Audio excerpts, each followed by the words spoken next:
Bismillahirrahmanirrahim. Assalamualaikum warahmatullahi wabarakatuh. Teman-teman sekalian, kita alhamdulillah sudah masuk kepada hari keempat dari bulan suci Ramadan.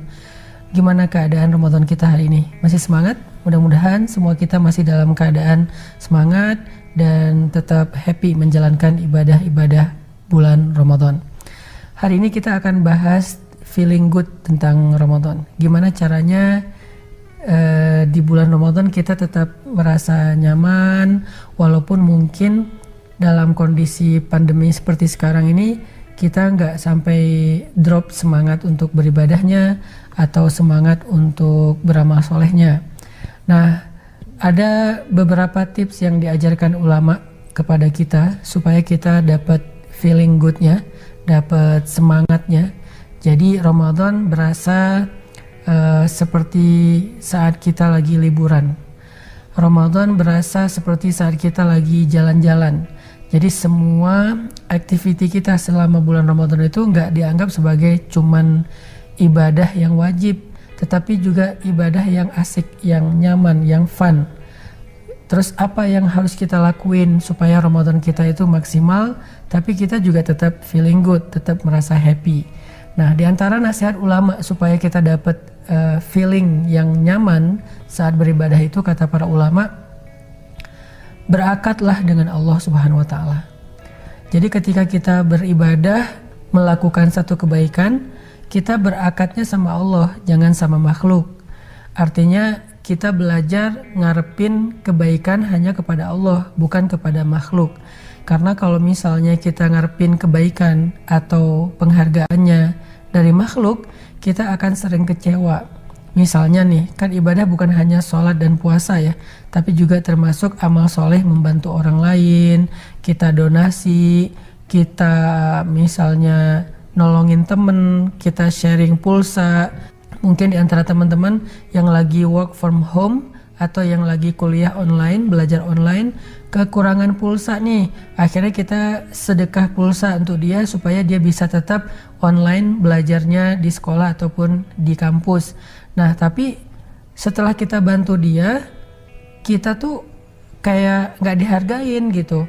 Dia malah akrabnya sama teman kita yang lain, sama geng yang lain. Di grup dia gak pernah nyaut apa yang kita broadcast.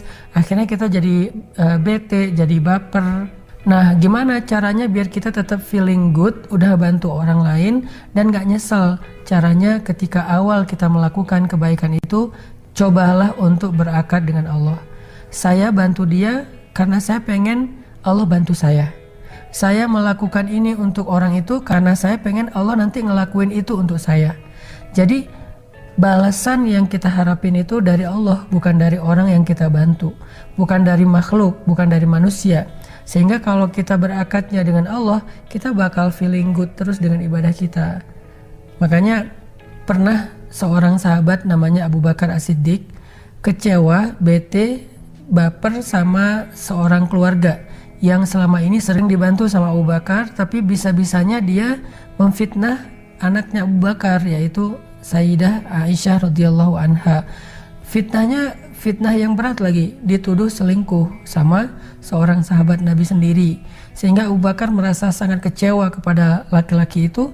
Lalu Abu Bakar bersumpah, demi Allah saya nggak akan mau lagi ngasih dia nafkah. Demi Allah saya nggak akan nolongin dia lagi. Demi Allah saya nggak akan ngirimin lagi dia makanan. Nah, ketika Abu Bakar bersumpah, Allah Subhanahu wa Ta'ala menegur Abu Bakar di dalam surat An-Nur. Allah mengatakan, janganlah orang yang memiliki kelebihan harta di antara kalian bersumpah untuk tidak lagi memberi bantuan kepada saudaranya dan kepada orang miskin. Falyafu wal yasfahu. Hendaklah dia memaafkan dan berlapang dada. Allah nyuruh Abu Bakar memaafkan orang itu, padahal orang itu adalah orang yang sudah menyakiti hatinya Abu Bakar, padahal Abu Bakar sendiri juga udah sering nolongin dia. Ini gimana nih? Abu Bakar yang nolongin dia, tapi dia malah memfitnah Abu Bakar, nyebarin hoax tentang keluarga Abu Bakar. Tapi Allah bilang, maafin dia, berlapang dada atas semua kesalahan dia, wahai Abu Bakar. Terus apa ya Allah tawarkan kepada Abu Bakar sebagai gantinya ketika Abu Bakar memaafkan dan berlapang dada untuk kesalahan orang itu? Allah mengatakan, ala tuhibbuna ayyaghfirallahu lakum? Tidakkah kalian suka jika Allah mengampuni dosa-dosa kalian?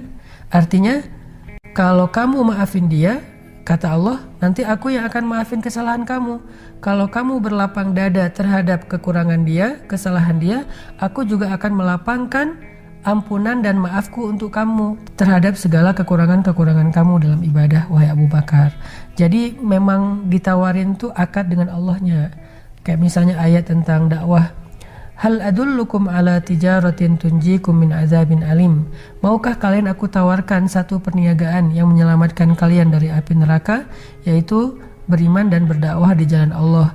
Itu lebih baik dari apapun juga. Jadi Allah tuh selalu kayak pengen ngelurusin niat kita dari yang tadinya berakad dengan manusia jadi berakad kepada Allah. Kalau saya nolong dia, nanti Allah yang nolong saya. Kalau saya bantu dia, nanti Allah yang bantu saya. Kalau saya maafin dia, nanti Allah yang maafin saya. Kalau saya berlapang dada, gak baperan sama dia, nanti Allah yang akan melapangkan kebaikan untuk saya dan gak akan ngitung-ngitung sama saya. Kalau saya sayang sama dia, nanti Allah yang akan sayang sama saya. Kalau saya menyelesaikan masalah dia, nanti Allah yang akan menyelesaikan masalah saya. Dan begitu juga dengan ibadah-ibadah yang lain. Berakatlah dengan Allah. Kita gak bakal gampang baper atau kecewa. Akan selalu feeling blessed, never stress gitu kan. Sehingga kita jadi orang yang tetap bisa menikmati ibadah-ibadah Ramadan kita. Makanya muncullah sebuah kaidah fikih, al jaza min jinsil amal. Balasan itu tergantung jenis amal yang kita lakuin. Maksudnya kalau kita maafin orang, balasannya Allah maafin kita. Kalau kita nolongin orang, balasannya Allah yang akan nolongin kita. Kalau kita memudahkan urusan orang, balasannya Allah yang akan memudahkan urusan kita. Nah, ini bukan hanya kaidah fikih, tapi harus jadi semacam akad dalam kita berbuat baik, dalam kita beramal. Kita bantu tetangga, atau misalnya kita ngasih berbuka puasa buat security di komplek rumah kita, atau kita misalnya kadang-kadang ngasih banyak takjil ke masjid tapi nama kita nggak disebut, atau masjidnya nggak ngundang kita pas lagi ada rapat, atau kita pas datang ke masjid malah kayak pernah dibentak, akhirnya kita sebel sama orangnya. Jangan sampai karena kita sebel sama seseorang akhirnya kita jadi nggak berbuat baik lagi kepada dia. Berarti kita berakad dengan makhluk, bukan dengan Allah Subhanahu wa Ta'ala. Kalau udah kayak gitu, kita nggak akan feeling good lagi dalam beramal solih atau beribadah. Begitu juga dengan ibadah yang sifatnya ritual, bukan ibadah sosial. Ibadah ritual itu misalnya kayak kita sholat, kita ngaji, harus berakad dengan Allah. Kalau kita sholat dan ngaji berakad dengan makhluk, kita pasti nggak akan feeling good dalam ibadah itu. Berakad dengan Allah maksudnya apa?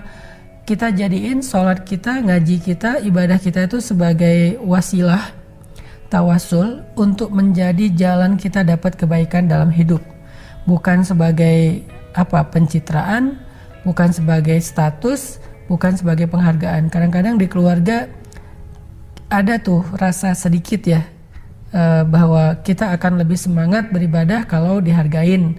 Sekedar kata-kata, wah hebat ya sholatnya, wah hebat ya bacaan Qur'annya, wah hebat ya hafalannya dan segala macam, kita jadi semangat kan. Itu pemikiran anak kecil sih.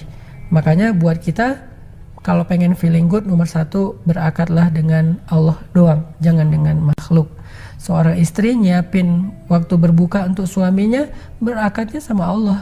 Suami mencari nafkah, menafkahi keluarganya, berakadnya dengan Allah. Tapi kalau dua-duanya berakad kepada makhluk, istri berakad kepada suami, suami berakad kepada istri, pasti dua-duanya nggak akan selalu feeling good, akan mudah kecewa banget.